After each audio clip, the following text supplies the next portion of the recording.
就是呢，你打112进去时，它会先出现一个大约5秒左右的语音。这是紧急救援电话，报警请按0，救援请按9。这么麻烦，那如果很紧急的时候，其实打这个并不划算呢。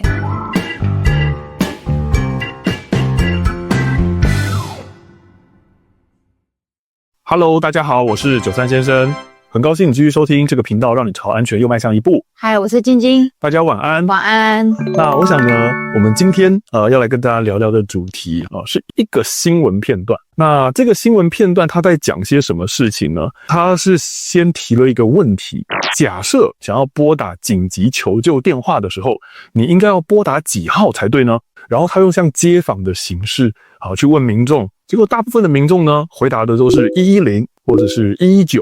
结果呢，这时候新闻的这个后制呢，就给他画了一个大大的叉叉，而且还配出那种答错的音效。baby， 后面答案揭晓，他说呢，你应该要打112才对。好，那我们今天就来跟大家说一下这件事情。好，我先讲一个简单的结论。这则新闻我觉得最糟糕的地方就是他去断章取义，让你看完这则新闻的时候会脑中留下一个印象：打110、119求救是不对的，你应该要打112才对。我觉得我们从3个地方来做仔细解释。首先，第一个问题我会先讲打112到底行不行？那第二个事情，打110跟119真的有比较不好吗？以及最后一个问题，112跟110、119他们的差别到底在什么地方？首先，打112这件事情是可以的，它确实是一个紧急救援电话。就是呢，你打112进去时，它会先出现一个大约5秒左右的语音。这是紧急救援电话，报警请按0，救援请按9。这么麻烦，那如果很紧急的时候，其实打这个并不划算呢。是因为我们如果今天直接打119进去，就是到我们勤务中心了。那我如果今天打112，我要先经过这个转接，紧急状况下，有可能这个5秒就是天差地别的落差了。你说112真的一定比119、110好吗？我并不这么认为。我其实都很怀疑去讲这件事情的人，他到底有没有实际真实的去打过112这个电话。112确实能用，但是呢，它会比119、110来的好吗？我觉得他其实夸大其词。好，那第二件事情，110跟119有像这则新闻讲的一样比较糟糕吗？这则新闻里面呢，所说就是民众讲说，要打119，说这是不对的。但是这整则新闻的后面却也没有去解释说，为什么他们认为打119会比较不适合。所以我觉得他们很单纯，就只是为了要吹捧112，所以刻意去贬低一些传统的做法。我认为他其实就是哗众取宠，刻意要让人家觉得说，我讲了一个跟以往大家所熟知的事情是不一样的，然后好像我发现了新大陆，好像我很厉害一样。以前我在网络上看过很多人讲说什么油锅起火盖锅盖这个方法呢太麻烦了，你直接呢倒冷的沙拉油下去，可以更快速、更有效、更安全的灭火。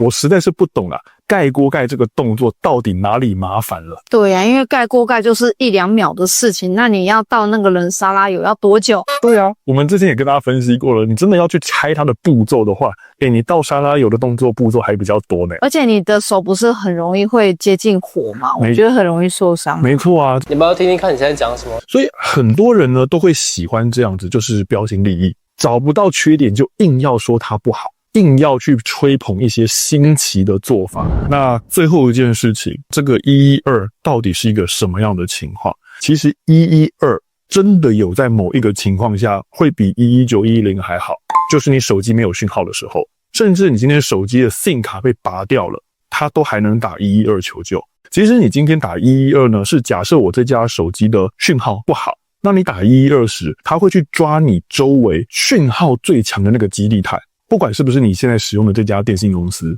所以你这样在山区讯号不好的地方，你手机可能只有1格甚至是0格都可以用它来打。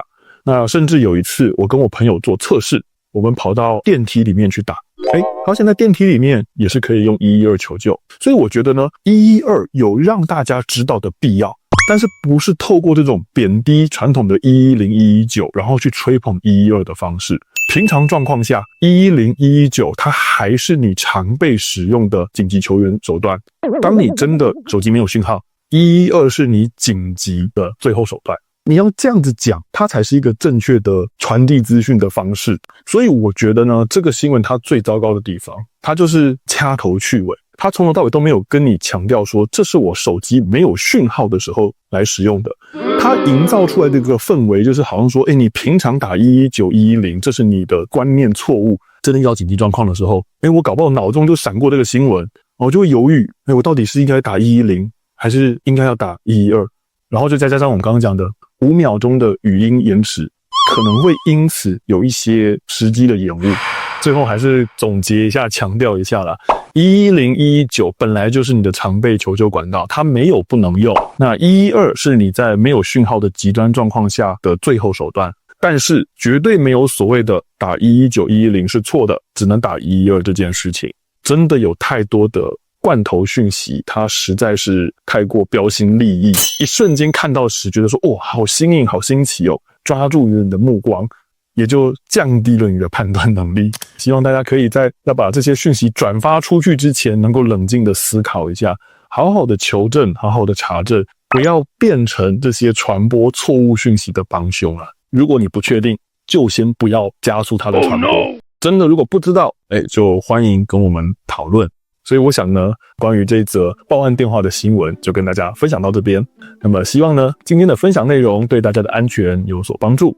如果各位有从这一集获得收获的话呢，请按赞、订阅、分享我们的影片。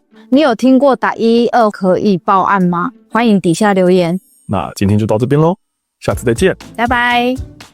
我说我加码爆料一个冷知识给大家听，你知道在台湾你打911也是可以报案的哦，真的假的？真的，不信的话大家可以自己试试看，因为你在台湾打911，它会跟112一样，进去它会告诉你这是紧急求救专线，报案请按0，求救请按9。哦，讲的是中文，应该是说中文加英文。它会先有5秒钟的语音讲我刚才那一段中文，后面它会用英文再把刚才同样的话再讲一遍。哦，对，其实112也是一样。